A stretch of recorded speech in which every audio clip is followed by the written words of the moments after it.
This is a panic attack. It feels like you're dying. Therefore, your body basically activates a fire alarm.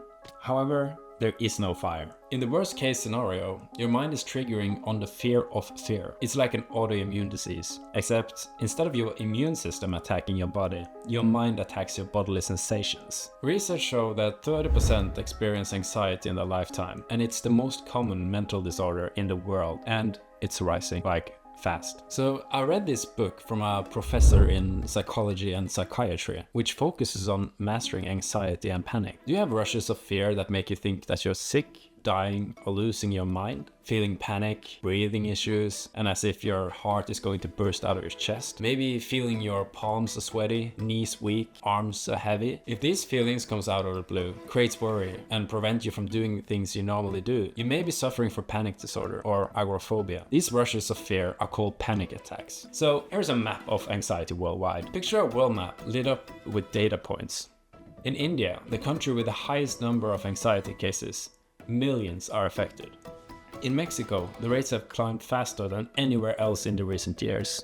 Polls show nearly half of adults feel more anxious now than a year ago. It's a global epidemic of anxiety, as real as any viral outbreak. Except this epidemic doesn't spread through coughs or sneezes. It spreads through the pressure of modern life, through trauma, through uncertainty, and it hides in plain sight. As the World Health Organization called it, it's just the tip of the iceberg, a wake-up call that revealed just how much mental distress was lurking beneath the surface. So, what is actually anxiety and panic disorder? Take Steve's situation. He's 35, working long hours at a competitive job. Late at night, his phone screen glows with work emails and news alert. Economic uncertainty, the pressure to always be hustling, the fear of falling behind, it's relentless. Steve lies in bed, heart pounding at 2 a.m., wondering if he's the only one feeling that way. He's not. In a recent survey, 77% of adults said they were anxious about financial stability and the economy. Layoffs, student debt, rising costs. It's no surprise that money stress is keeping people up at night. Our always-on work culture, where success is often measured in exhaustion, has created fertile ground for anxiety. It's as if the fight or flight switch in our brains gets stuck in the on position where the email never stops. Now, consider Judy. She's a 17-year-old high school senior. Judy scrolls through her social media feed and sees picture-perfect lives that make her feel like she's drowning by comparison. She's undated with bad news too. Wildfires, pandemics, wars, and constant news reels of crises. Psychologists are finding that news and social media overload fuels stress. We have doom scrolling as part of our daily routine, and it's hurting our mental health. 70% of people say that they feel anxious about current events. From pandemics to mass shootings to political turmoil, our grandparents might have worried about the news in the morning paper. We get alerts every minute. Crucially, the COVID-19 pandemic poured gasoline on all these flames. The isolation, the fear of illness, losing loved ones, schools shutting down, jobs disappearing. A whole generation went through a collective trauma. For many, that stress triggered their first bouts of intense anxiety. Lockdowns meant Jill had to start college from her bedroom, cut off from friends. Steve's father got sick. Judy watched her graduation get cancelled. The result? We saw a massive uptick in reported anxiety and depression. That 25% global jump we mentioned, it hit certain groups even harder. Young people like Judy suffered greatly, with spikes in self-harm thoughts noted, and women, especially working moms, shouldered a huge mental load. But even as lockdowns lifted, the anxiety wave didn't fully recede. If anything, it revealed underlying issues. A chronic lack of mental health support, and a modern society that breeds stress. There's even a term some experts use, a mental health pandemic that runs in parallel to the virus pandemic. Unlike a virus, you can't develop any easy vaccine for chronic stress or loneliness. Let's look at one underreported factor, social disconnection. Modern life has made us more connected digitally, but often less connected in person. Steve moves to a new city for work and barely knows his neighbors. Judy's family lives across the country from their relatives. Loneliness and isolation can amplify anxiety. When you think you have to face all these worries alone, it's telling you that even before 2020, anxiety among adolescents and young adults was rising in high-income countries, correlating with the spread of smartphones and social media. And among kids, bullying, both in person and online, has been identified as a significant trigger for anxiety disorder, where rates are high. Essentially, the world has become more complex and fast-paced than our brains evolved to handle. We carry tiny devices that bombard us with everyone's opinions, crises, and achievements 24/7. We live in a culture that celebrates being busy and available at all times. It's no wonder our collective anxiety thermostat is cranked up high. It's critical to understand why this epidemic matters. Anxiety isn't just feeling a little nervous or stressed. When it becomes a disorder, like panic disorder, generalized anxiety, phobias, it can be debilitating. Jill's panic attacks was so severe, she thought she was dying. She stopped going out with friends out of fear another attack would strike. Multiply that by hundreds of millions of people, and you have a quiet crisis with huge ripple effects. Globally, mental health conditions such as anxiety and depression have become the second largest cause of years lived with disability. They are leading driver of ill health and lost potential. In other words,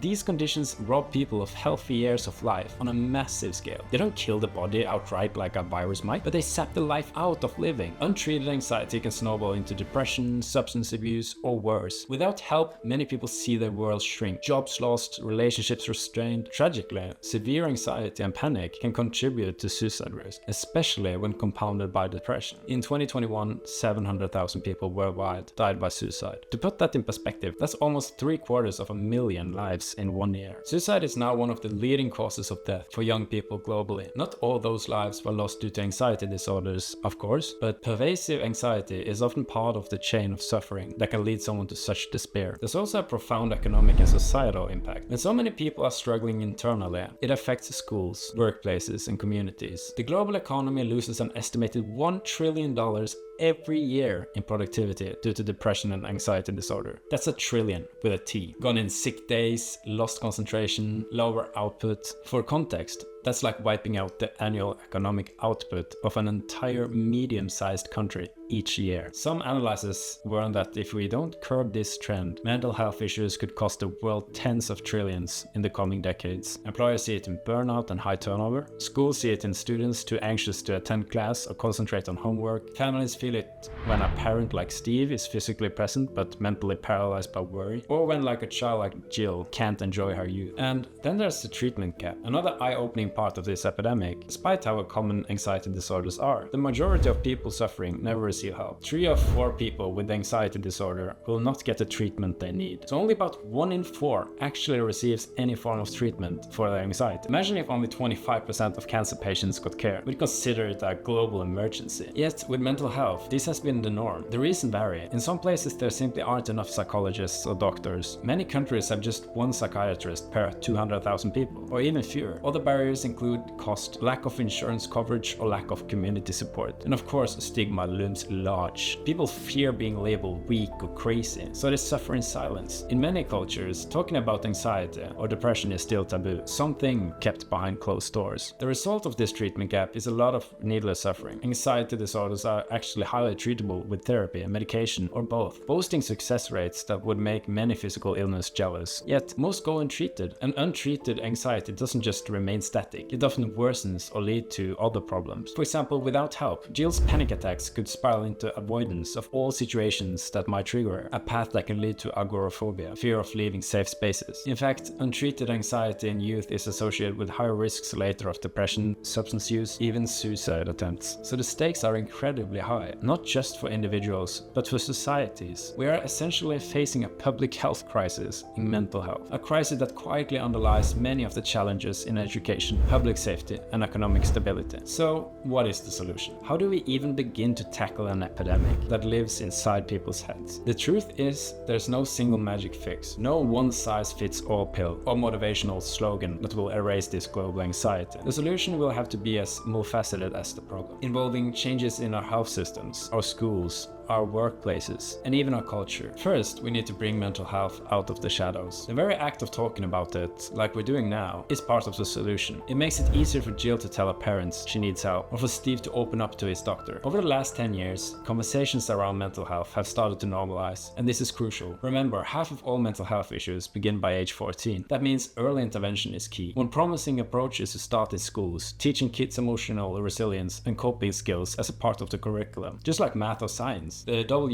WHO has highlighted the school-based emotional learning programs and education for parents can prevent or reduce anxiety in children. Imagine health class not just covering nutrition and exercise, but also stress management and mindfulness. Some schools are already doing this, having students practice mindfulness meditation or learn about emotional resilience. Early education can help Judy and her friends recognize anxious feelings and deal with them before they balloon into disorders. Another angle is improving access to care. It's sobering that globally, governments spend on average only 2% of their health budgets on mental health. That figure hasn't budged in recent years. We wouldn't try to find a cholera outbreak by investing 2% in clean water. Likewise, we can't fight an anxiety epidemic with pennies on the dollar. More investment is needed to train mental health professionals, establish community clinics, and integrate mental health into primary healthcare. Some countries are starting to wake up to this. Teletherapy and digital mental health services have expanded, which is a double-edged sword. It means more people like Steve can talk to a therapist via phone when in-person help is hard to find, but it also risks becoming a band-aid if not regulated for quality. Still, the rise of telehealth during the pandemic has shown a path to reach people who never would have gotten help otherwise. Not sure if what you're experiencing is actually anxiety or just stress? There's a quick assessment in my bio that can help you figure that out. And if you want to talk with a professional therapist online, I also got a 20% off coupon code there. We should also highlight the power of personal and community action. While systemic change is slow, individuals are finding creative ways to cope and support each other. In some towns, support groups have popped up where people gather in person or online to share their experiences with panic and anxiety. Finding that simply knowing I'm not alone is a huge relief. Jill, for instance, started attending a weekly teen anxiety group. In that circle, she learned a classmate who always seemed fine was also battling panic attacks. They swapped coping tips, breathing exercises, a funny grounding technique involving naming shapes and colors in the rooms when panic hits, and suddenly a monster didn't feel so undefeatable. Storytelling and sharing can strip anxiety of its power. It transforms it from a private shame into a common challenge. As Jill's story shows, treatment works. After some therapy sessions and with support, she slowly reclaimed her life. She went back to the mall where she had once had breaking down, just to prove to herself she could. Her panic attacks didn't vanish overnight, but she learned to ride the waves rather than being swept away. Steve, after much hesitation, finally talked to his doctor and got a referral to a therapist. He was astonished to find that even few conversations and some lifestyle tweaks, like actually unplugging from work emails on weekends and practicing deep breathing when insomnia hits, made a tangible difference. Judy found solace in activism, channeling her climate anxiety into joining a local environmental group,